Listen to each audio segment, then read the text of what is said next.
बता दें। माननीय सदस्य जयराम माथुर जी। धन्यवाद अध्यक्ष महोदय। चूंकि मेरा जो पहला प्रश्न था और जब लगभग एक सप्ताह 2 सप्ताह पहले ही मैंने ये सवाल किया था, उसके बाद से कार्य आरंभ हो चुका है, इसलिए मैं अपने पहले प्रश्न पर मंत्री महोदय से विशेष जानना नहीं चाहूँगा। मेरा दूसरा प्रश्न था अध्यक्ष महोदय, और उनका तर्क ये आया है कि डिग्री महाविद्यालय डुमरी से लगभग 5-7 किलोमीटर की दूरी में 2 संबद्धता प्राप्त महाविद्यालय हैं, लेकिन मैं मंत्री महोदय आपको संज्ञान देना चाहूँगा कि जिस महाविद्यालय में मैं कार्य संचालन की बात कर रहा हूँ, पढ़ाई को जोर देने की बात कर रहा हूँ, लगभग डुमरी जो ब्लॉक है उत्तराखंड हिस्सा आता है, जो वहाँ से लगभग 26 किलोमीटर की दूरी पे पड़ता है। तो अतः आपका जो तर्क आया है कि नहीं वहाँ से 6-7 किलोमीटर की दूरी में पारसनाथ इंटर कॉलेज है और डुमरी झारखंड कॉलेज डुमरी है, तो मैं आपसे ये आग्रह करता हूँ और मेरा पूरक प्रश्न भी रहेगा कि जो जिन 2 ITI कॉलेज और डिग्री कॉलेज का मैंने जिक्र किया है, क्या वित्तीय वर्ष 2025-26 में दोनों कॉलेजों में जो पठन पाठन का कार्य है सुचारू रूप से संचालित हो जाएंगे?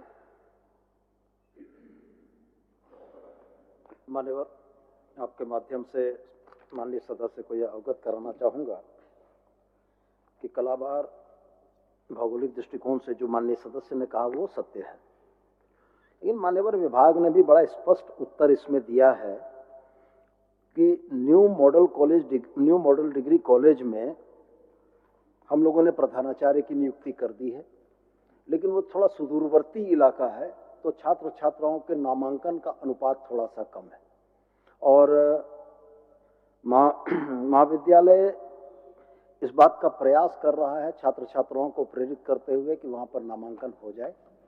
और जहाँ तक सवाल इस बात का है कि इसके चलते डुमरी प्रखंड में छात्रों का पठन पाठन बाधित है, तो ये असत्य है मान्यवर, क्योंकि वहाँ पर वास्तव में 2 कॉलेज और पहले से संचालित हैं।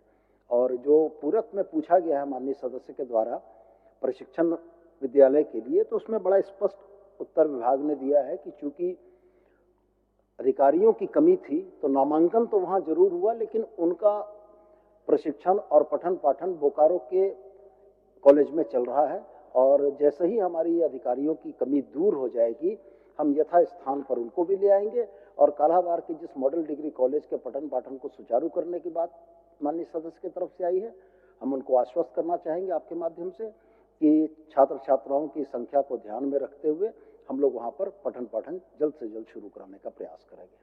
धन्यवाद। ठीक है जयराम जी।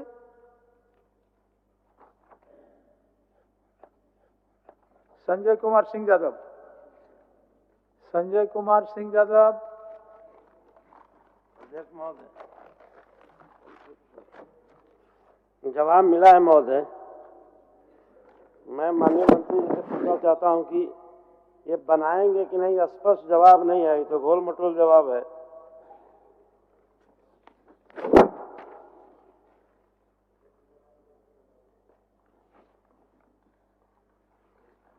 माननीय मंत्री पर्यटन कला संस्कृति। पर्यटन कला संस्कृति। मंत्री महोदय, पर्यटन कला संस्कृति नहीं, मैं उनका पूरक नहीं सुन पाया था मान्यवर। पूरक नहीं बनाएंगे या नहीं, वही पूरक है। अच्छा मान्यवर, जैसे